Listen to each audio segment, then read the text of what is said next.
The mountain had only slept for a while, but time flew by, and centuries passed in an instant.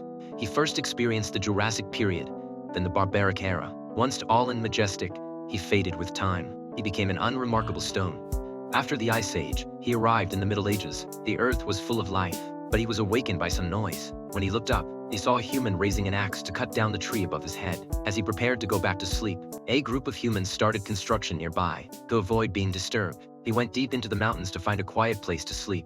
But unexpectedly, his nose was snared. Humans had taken a fancy to him and pulled him home with a cart. The stone was processed into a millstone.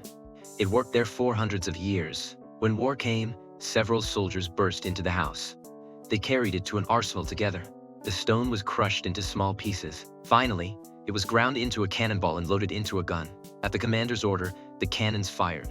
The flying stone hit the enemy warship, shattered, and sank to the sea. With the current flowing, after hundreds of years, the small stone was washed ashore. The sleep-loving stone tried to find another place to nap, but before he could fall asleep, a large hand picked him up. After cleaning the surface dust, they discovered it was a hundreds of millions-year-old fossil. It was exhibited in a museum by archaeologists. Just as the stone thought it could finally sleep, a child pushed the display case hard. The stone rolled backward into a cleaner's trash can, and it was dumped by the cleaner on the roadside. Later, it was kicked into the road.